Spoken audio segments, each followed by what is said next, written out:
요한이 하나님 말씀과 예수의 증거 때문에 반모라는 섬으로 갔죠. 그래 반모라는 섬에 가서 주의 날에 성령의 크게 감동을 받았는데 그때에 그 하나님의 음성이 들려졌다고요. 이게 들려져서 이게 무슨 소린가 하고 알아보려고 돌아봤다 그랬잖아요. 그래서 지난 시간에 그래서 우리가 이 관심을 가지라는 관심을. 그러니까 우리가 무슨 하나님의 비밀을 잘 모를 때에 그걸 알아보려고 애를 쓰는 이런 사람이 돼야 된다는 거죠. 그러니까 알아보려고 애를 쓰는 사람이 돼야 되는데 그래서 이제 모세도 그 시내산에서 그런 광경을 보고 알아보려고 할 때 하나님께서 사명을 맡기셨다는 거 아닙니까? 자, 그 이제 지난 시간에 말씀을 드렸는데 이제 돌아보니까 인자 같은 분이 서 계셨죠? 그래서 인자 같은 분이 서 계셨는데 그 어디 서가 있느냐 하니까 7 촛대를 보았다 그랬잖아요. 7 촛대. 그래서 이제 촛대 사이에 인자 같은 이가 서 계시는 것을 봤다. 그래서 이제 그것이 이제 13절까지 있는데 12절까지 있는 내용인데 그래서 오늘 이제 13절에서 보면은 발에 끌리는 옷을 입었다 그랬잖아요. 그래서 지난 시간에 그까지 하다가 시간이 없어서 그만뒀는데 그 발에 끌리는 옷을 입었다.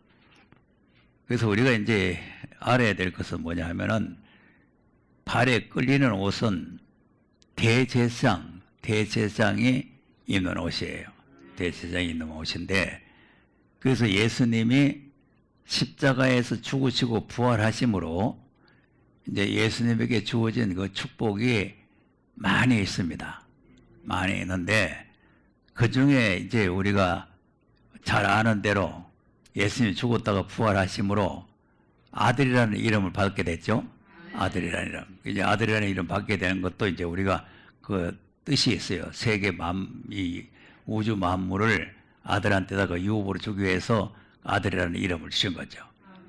그래서 아들이라는 이름 받았고 또 우리가 또 잘 아는 대로 그리스도라는 이름 받았죠.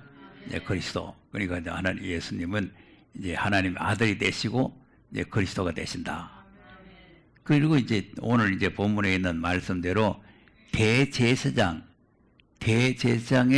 이름을 받게 됐어요. 그래서 이제 주로 대제사장, 예수님이 대제사장이라는 말씀이 히브리서 2장에서부터 쭉 나오는데, 그래 2장에서부터 우리가 다 이제 생각하면 좀 기니까 5장, 히브리서 5장을 한번 보겠습니다. 5절에서 한번 보겠습니다. 5장 5절에서 시작. 또한 이와 같이 그리스도께서도 대제사장 되심도 스스로 영광을 취하심이 아니요 오직 말씀하신 이가 저더러 이르시되 너는 내 아들이니 오늘날 내가 너를 낳았다 하셨고. 네. 그럼 이제 예수님이 대제사장이 되신 거는 예수님이 자기가 스스로 내가 대제사장이다 이렇게 스스로 자기가 대제사장이 된 게 아니라는 거 말이죠. 네. 그러니까 이제 하나님께서 대제사장의 명분을 주셨는데 그때 이제 내 아들이라 오늘 내가 너를 낳았다 이 말이 바로 예수님의 부활을 말하는 거죠. 그러니까 예수님이 초림의 예수님은 대제사장으로 오신 것이 아니고 세상 죄를 지고 가는 하나님의 어린 양으로 오신 거죠. 어린 양으로. 그러니까 어린 양으로 오셔가지고 이제 우리 죄를 속죄를 완성하시고 부활하심으로 하나님 앞에 이제 대제사장이라는 칭호를 받게 됐다는 거죠.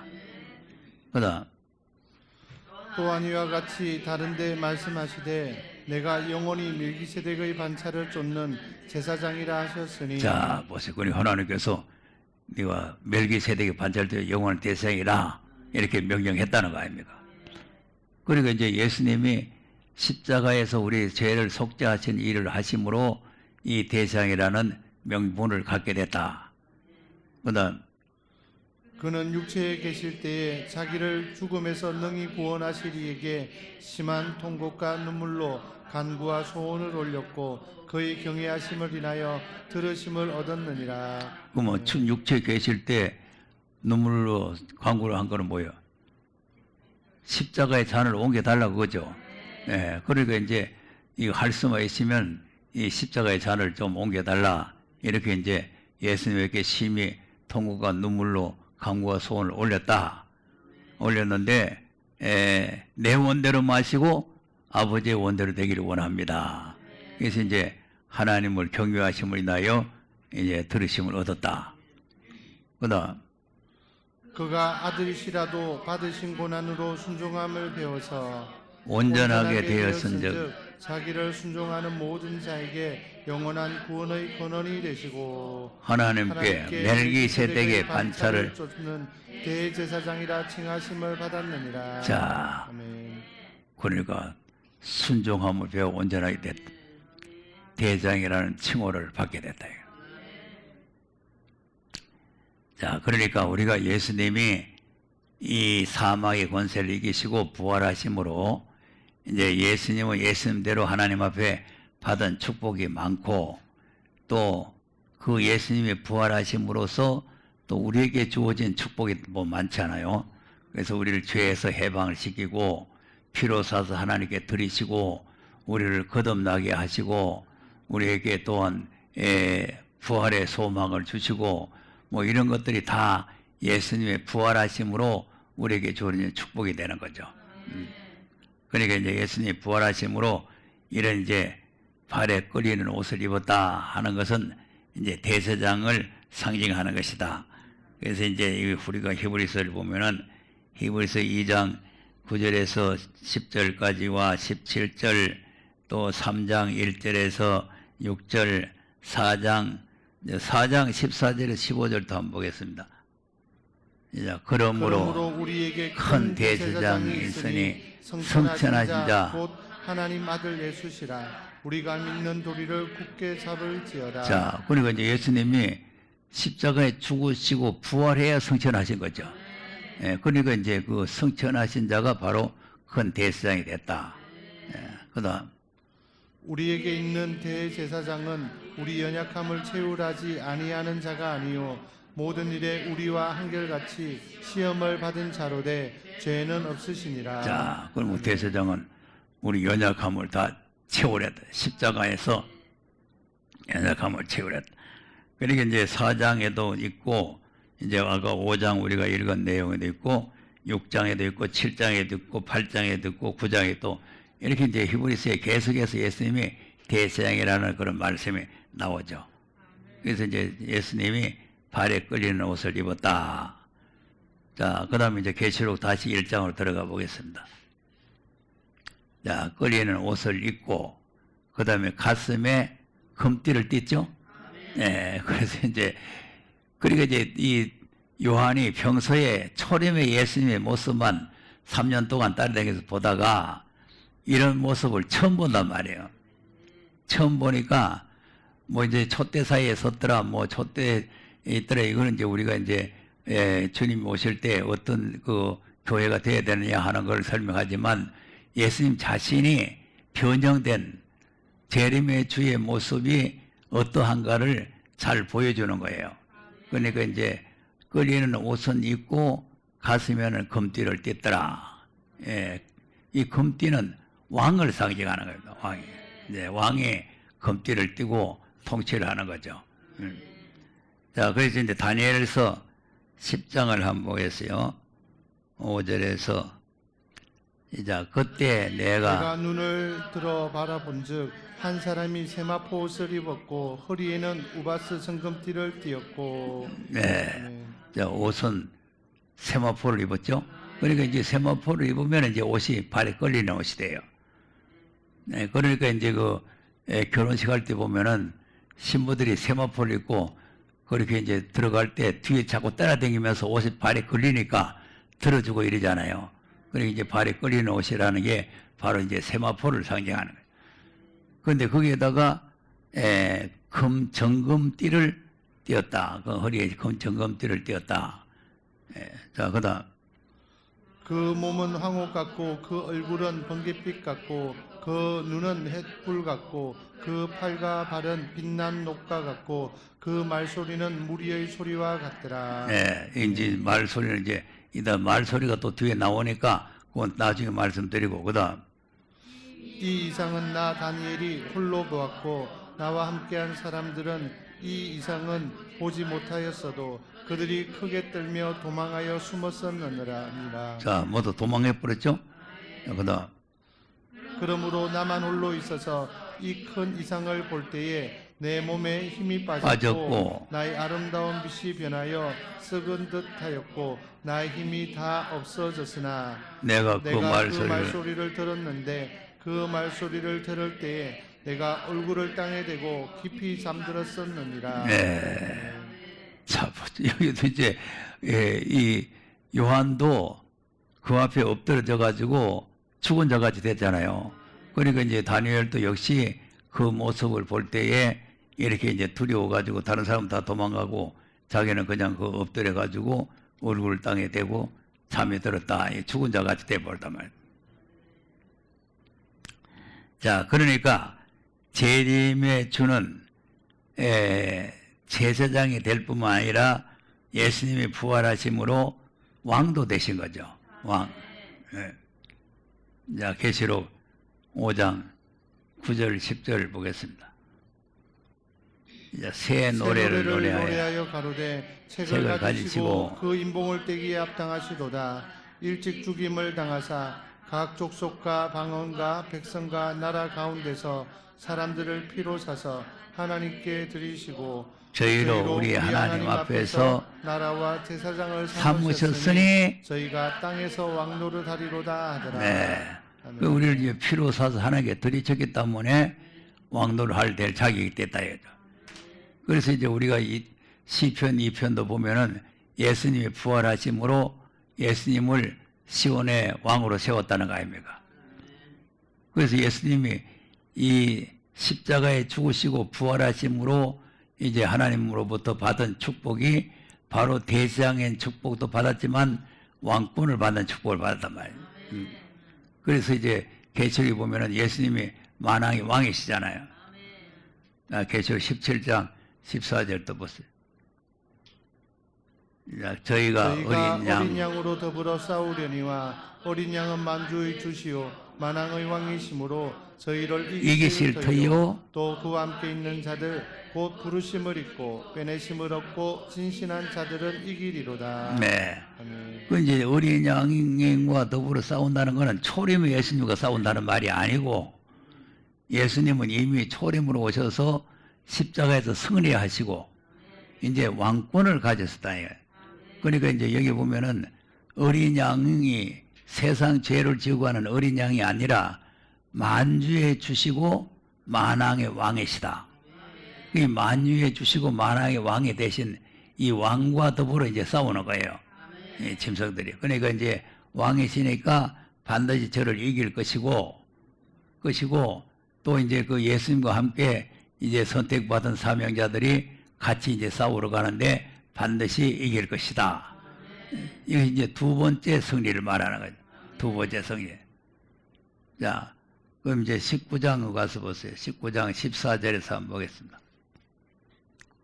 자, 하늘에 있는 군대들이 희고 깨끗한 세마포를 세마포를 입고 입고 백마를 타고 그를 따르더라. 그 입에 그의 입에서 이 앙금이 나오니 그것으로 만국을 치겠고 친히 저희를 철장으로 다스리며 또 친히 하나님 곧 전능하신 이의 맹렬한 진노의 포도주태를 밟겠고 그 옷과 다리에 이름 쓴 것이 있으니 만왕의 왕이요 만주의 주라 하였더라. 자, 만왕왕 만주. 그러니까 초림은 왕으로 오신 것이 아니고 세상 죄를 지고 가는 어린 양으로 오셔서 풍채도 없고 모양도 없고 혼모하는 것도 없고 사람들에게 멸시를 당하고 이런 분으로 오셨지만 재림해 주는 만왕의 왕으로 오신다 이거죠. 그러니까 왕으로 오셔가지고 이제 심판을 하시는 거죠. 심판. 그러니까 심판의 주로 이제 여기 이제 싸운다는 거는 그냥 뭐 우리 싸움하듯 우리가 뭐 서로 네 잘했네 내 잘했네 그걸 싸우듯 시끄리 싸우는 것이 아니고 심판한다는 거예요. 심판. 11절 보세요. 뭐하러 오셨는가? 이제 또 또 내가 내가 하늘이 열린 것을 보니 보라 백마와 탄자가 있으니 그 이름은 충신과 진실이라. 그가 공의로 심판하며 싸우더라. 예. 아멘. 그 싸우는 게 그냥 싸우는 게 아니고 심판하면서 심판. 예, 그러니까 이제 심판의 주를 보여준 심판의 왕을 보여주신 그러니까 금띠를 띈 것을 보여줬다. 자, 다니엘서 7장도 한번 보겠습니다. 9절에서 한번 보겠습니다. 9절에서 시작. 내가 보았는데 왕자가 놓이고 옛적부터 항상 계신 이가 좌정하셨는데 그 옷은 희기가 눈 같고 그 머리털은 깨끗한 양의 털 같고 그 보좌는 불꽃이요 그 바퀴는 붙은 네. 불이며. 자, 왕자가 놓였고 왕자가 놓였죠?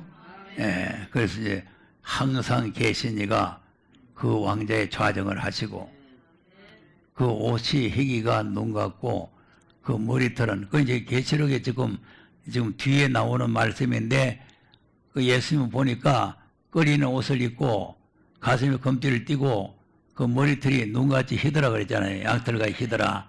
이제 그 말씀이 여기 있는 거예요.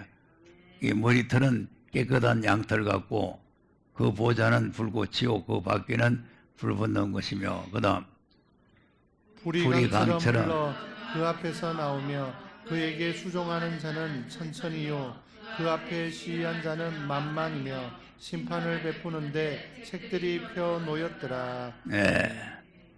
자, 심판을 베푸는데 책들이 펴져 있다 그랬죠? 예, 그러니까 이제 심판의 주의 모습이라. 심판을 베푸는, 그 심판을 베풀기 위해서서 이제 이 세상에 다시 오실 예수님의 모습을 지금 이 요한이 보고 있는 거죠. 그런데 그 머리털이 이제 흰 양털 같다 하는 것은 성결성. 예수님은 죄와 상관없는 성결하신 분이다. 깨끗하신 분이다.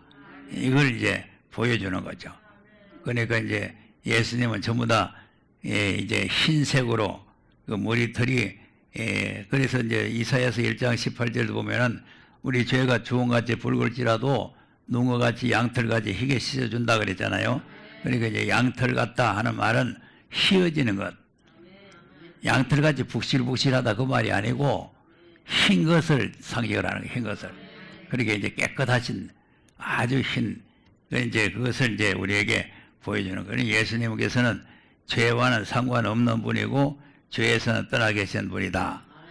그래서 예수님이 그래서 이제 제자들과 함께 변화산에 올라갔을 때도 갑작스레 변화가 됐는데 아주 희어졌다는 거 아니에요. 마태복음 17장 1절 2절 한번 보세요. 시작. 엿새 후에 예수께서 베드로와 야고보와 그 형제 요한을 데리시고 따로 높은 산에 올라가셨더니 저희 앞에서 변형되사 그 얼굴이 해같이 빛나며 옷이 빛과 같이 희어졌더라. 네. 자, 얼굴은 해같이 빛나고 옷은 빛같이 희어졌다는 거예요. 그러니까 이제 이렇게 희어진다는 이 말은 아주 이제 우리의 속죄를 완성하시고 예수님은 죄와 전혀 상관없고 죄에서 떠나 계시는 분이다. 네, 이걸 이제 설명을 하는 거예요. 그걸 이제 히브리서에서 그 설명을 하고 있죠. 히브리서 7장 26절 한번 보세요. 시작. 이러한 대제사장은 우리에게 합당하니 거룩하고 악이 없고 더러움이 없고 죄인에게서 떠나 계시고 하늘보다 높이 되신 자라. 네. 그 뭐 이러한 대제사장은 우리에게 합당하다. 왜 합당하냐? 거룩하신 분이고 악이 없고 더러움이 없고 죄인에게서 떠나 계시고 하늘보다 더 높으신 분이다. 이제 예수님을 말하는 거죠. 그러니까 이제 양털같이 휘어졌다는 것은 이 죄와는 상관이 없는 분, 죄에서 떠나 계신 분, 그런 이제 예수님의 모습을 보여주는 거죠. 모습 보여주는 거예요. 자, 그럼 이제 계시록 1장으로 다시 가서 보세요. 예수님 모습을 다시 한번 보겠습니다. 자, 13절. 촛대 사이에 인자 같은 이가 발에 걸리는 옷을 입고 금띠를 띠고, 그러니까 이제 발에 걸리는 옷은 제상이라 그랬죠? 가슴에 검뛰는 왕. 그러니까 예수님이 부활하심으로 대제사장 되시고 왕도 되셨다. 그래서 이제 14절에 그 머리와 털이 희기가 흰 양털 같고 눈 같으며 그의 눈은, 그래서 이제 머리는 흰 양털 같은데 이 눈이 불꽃이라고 말해요. 그러니까 이제 예수님의 눈이 이제 불꽃 같은 눈으로 변화된 거죠. 자, 그러니까 이 눈이 왜 불꽃 같으냐? 아까 이제 다니엘서 10장도 보니까 눈이 햇불 같다 그랬죠? 그 심판하시는 주의 눈이 지금 햇불 같아요. 불꽃 같다는 말은 그냥 겉으로만 이렇게 사람 보는 것이 아니고 우리 심령, 골수, 관절을 뚫어보는 거야. 네. 그러니까 우리 마음까지 다 뚫어보는 눈이 불꽃 같은 눈이에요. 자, 우리 계시록 2장 18절 한번 보겠습니다. 자, 두아디라 교회에 사자에게 편지하기를 그 눈이 불꽃 같고 그 발이 빛난 주석과 같은 하나님의 아들이 가라사대. 네. 아멘. 요 내용이 이제 오늘 읽었던 계시록 1장에 다 나와요. 눈은 불꽃이고 발은 빛난 주석이다. 이제 빛난 주석이라는 건 다음 시간에 이제 말씀드리고, 이제 눈이 불꽃 같다. 그러니까 이제 눈이 불꽃 같으니까 그 눈이 뭐를 살피는 눈이냐? 자, 23절 말씀. 자, 또 내가 사망으로 그의 자녀를 죽이리니 모든 교회가 나는 사람의 뜻과 마음을 살피는 자인 줄 알지라. 내가 너희 각 사람의 행위대로 갚아주리라. 네. 아멘. 그러면 이제 불꽃 같은 눈으로 하나님께서 우리를 살피시는데 뭘 살펴요? 우리의 뜻과 마음, 우리 사상. 그러니까 어떤 사상을 가지고 있는지, 어떤 마음을 품고 있는지. 사람은 몰라요. 저 사람이 무슨 마음 품고 있는지는 모르지만 하나님은 그걸 다 아신다는 거 아닙니까? 예. 그래서 우리가 이제 사람을 외모로 판단하지 마라. 예, 이제 하는 거는 하나님은 중심을 보시는 거예요. 겉모양을 볼 때는 저 사람이 별 볼품이 없는 사람이다. 저 사람 예수 바로 안 믿는 사람이다. 저 사람 뭐 예수 잘 못 믿는 사람이다. 이렇게 우리가 판단할 수 있지만 하나님은 중심을 볼 때에 그 사람이 잘 믿는 사람이지. 그러니까 겉으로 볼 때는 뭐 아멘도 잘하고 뭐 교회 열심히 다니고 하니까 잘 믿는 것 같지만 하나님은 그 중심을 또 보기 때문에 그 중심이 하나님 마음에 합하냐, 그 중심이 하나님 앞에 합당치 않느냐, 이걸 불꽃 같은 눈으로 살피고 계시는 거예요. 그래서 우리가 어디 가서 양심을 속이고 이렇게 할 수가 없죠. 왜 그러냐면은 속을 살피니까, 우리 속을 살피시는 하나님이니까 우리가 무엇을 숨길 수가 없잖아요. 그러니까 이제 하나님께서 우리 속을 깨뜨려 보는 그 눈이 바로 불꽃 같은 눈이다. 그래서 이제 이 우리의 중심 사상을 살피시는 눈이다. 자, 시편 11편 4절 5절도 한번 보겠습니다. 여호와께서 그 성전에 계시니 여호와의 보좌는 하늘에 있으며 그 눈이 인생을 통촉하시고 그 안목이 저희를 감찰하시도다. 자, 그 하늘에 계시지만은 인생을 통촉하고 계신다 그 말이죠. 이 통촉이라는 것은 우리를 통달을 해서 우리의 중심 사상을 보신다 그 말이에요. 예, 그 안목에 저희를 감찰하신다. 그 다음에 여호와는 의인을 감찰하시고 악인과 강포함을 좋아하는 자를 마음에 미워하시도다. 네. 그러니까 이제 하나님께서는 나쁜 사람만 감찰한 게 아니고 의로운 사람들도 감찰하신다. 그래서 각 사람이 행한 대로 갚으시는 것은 하나님께서 이 불꽃과 눈으로 우리의 행함을 다 감찰해 가지고 그 선행에 대해서는 선한 대로 갚으시고 악에 대해서는 악으로 갚으시고 그런 거죠. 그래서 우리 하나님은 공의로운 분이고 정직하신 분이고 이와 불의를 분명히 분별하신 분이다. 그래 심판의 날이 우리 앞에 다가오고 그 분을 이 요한이 보고 그 앞에 거꾸러졌다는 거 아닙니까? 그리고 우리는 이런 하나님 앞에서 공의로운 사람이 되어야 될 줄로 믿으시기 바랍니다.